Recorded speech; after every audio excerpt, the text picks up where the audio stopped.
Greetings! Welcome to Sublevel 3. I'm Connor Alexander. Today I'll be reviewing the Wind Gambit, the second of 3 planned expansions for the game Scythe from Stonemaier Games. This is a review of the expansion, and I'm going to assume that you're all familiar with the core game Scythe. So if you're not, I suggest going online and checking out some of the great reviews and playthroughs available that are out there. So, the Wind Gambit is actually 2 expansions in one.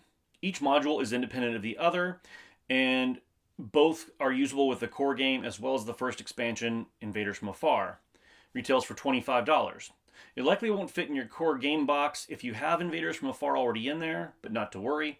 For you completionists out there, Stonemaier is already offering a Legendary box, which will hold the core game and all 3 expansions. Let's take a look at what you get in the Wind Gambit expansion. You get a regular rulebook, an Automa rulebook, a new achievement sheet, 8 resolution tiles, 16 different airship tiles, 8 passive and 8 aggressive, and of course 7 airships, 1 for each faction and the stands to go with them. I'll go over each of the modules briefly and then discuss my thoughts on them. First, let's cover the airships. At the start of the game, you'll draw a passive airship card and an aggressive airship card randomly.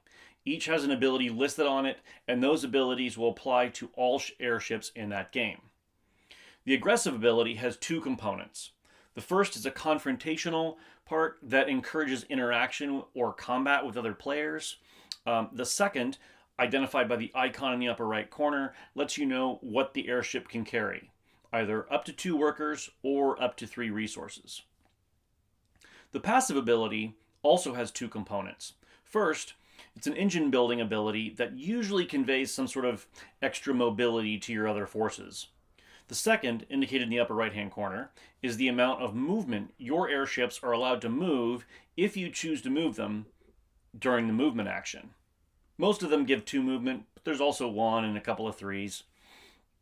As for how the airships actually affect normal gameplay in Scythe, it's pretty straightforward. They start the game on your home base, you only ever have 1. Like other pieces in the game, they can't be destroyed. They don't get involved in combat, with the exception of 1 of the aggressive cards that allows airship-to-airship combat. They don't control spaces. They can fly right over rivers and can stop on lakes. It's pretty simple, really. The second module is the resolution module, and it's simply a stack of cards that replace the normal end game trigger for the game. Instead of ending the game when a player gets 6 stars, you end the game when any or all of the end conditions are met on that card. You can randomly draw one, or you can collectively choose one that suits your group. There's 8 different resolution cards to choose from, and that's it. That's the Wind Gambit. So what did I think? Well, let's start with the airships. To be blunt, they didn't feel very impactful. The models themselves are great looking and they certainly work thematically, but honestly, one of the things that has always drawn me into Scythe is that it feels like every turn is crucial, that winning or losing is a difference of a single turn or a single smart play. With that tight of a balance, I often looked at my options with the airships and thought, well, I could use the airship to do X, but this old school move seems like it would be better. We played 2 games back-to-back with the Wind Gambit, 1 3-player and 1 4-player. Each time we all agreed that the aggressive power wasn't something we felt compelled to take advantage of or to try to work into our strategy. In the groups I've played in, combat is something that is either mostly ignored or more commonly used as a game-ending tactic to rack up last-minute stars and gain territory. The passive power seemed more useful, but since we all had it, I'm not sure how much it changed any one of our individual strategies. We did have a player who used the Rusviet ability, combined with his mech speed and the boost power from the airships, to gobble up a large number of encounter tokens, but it didn't end up winning him the game. The boost power, by the way, gives units that start in the same space as the airship a +1 range for that turn. All that said, these airships are a fun addition. Sure, they might not add an entirely new level of complexity to your game or make major changes to your strategy, but I'm not sure they need to. They're a thematic, subtle addition to the game, and I'm fine with them. But don't be deceived. While the airships might be in the box art, the real meat of this expansion is in the resolution cards. These 8 cards are literally game changers. The 2 games we played with these cards completely altered all of our strategies. The first, the Doomsday Clock, gives a countdown of exactly 20 turns before the game ends. With 6 stars no longer ending the game and no need to chase down your opponents, you can instead concentrate on building a scoring machine that will pay off exactly when you want to. By turn 17, you know precisely what you'll be doing for those remaining three turns, and you plan accordingly. The other one we played was Backup Plan.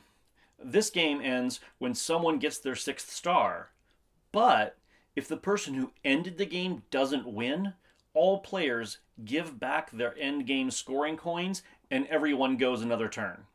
In our game, this made for a dramatic backfire where the person who took the 6th star came in second, which triggered another turn. The person who took third originally was able to crawl back up and take first place after a chance to reclaim some critical territories. I really enjoyed these resolution cards for 2 reasons. One, having a different endgame really does change your entire strategy, meaning that now each game has an additional level of variety on top of player count and which player board you end up with. That's a huge leap in replayability. But second, one of the things I like least in the original Scythe is how it ends. The game often feels like it wraps in the middle of the 3rd act of a film. When played well, the other players don't see the end coming. A good player can get 3 stars in a single turn if played right, which means many of my games have left me with a distinct feeling of, damn it, if I'd only had 1 or 2 more turns. I get that the endgame trigger is built into the mechanics, that it's what Jamie Stegmaier and crew were going for here, and it's not even really a knock on the game. I know I certainly love it on those turns that I'm the one dropping 3 stars down. Still, that mechanic has always left me feeling a little deflated. So if you're like me in that respect, then the Wind Gambit is for you. I'm really excited about playing out the rest of these resolution cards. We'll probably keep drawing them randomly for now, but I can see a day, not far out, when we settle in on 1 or 2 that we really enjoy and just keep using them instead of the classic game end trigger. All in all, this is a fine expansion to one of my favorite games of the last few years.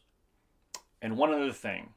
On the last page of the rulebook, there's an errata and variance page. For the most part, it's just rules clarifications. But there's also a section where some minor faction and player board imbalances are discussed. The issues are made clear, suggestions are made, and they clarify that the imbalances are there, but are very minor.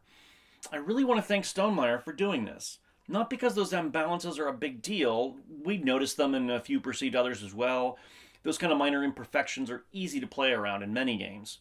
What I appreciate is that they cop to them, address them, and put the information on paper, not just in a post in a forum or in a tweet.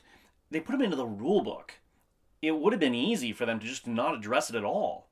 Instead, they took the transparent route, and I want to give them kudos for that. So, that's my review for Wind Gambit. If you're a fan of Scythe, I recommend picking it up, and if you can, please pick it up from your friendly, local, community-oriented game store. If you like what I've done here, please check out my website for Sublevel 3. You can find it at sl3.co. I've written interviews, game reviews, podcasts. Feel free to subscribe to any or all of it. I'm Connor Alexander. Thanks for watching, and until next time, keep playing.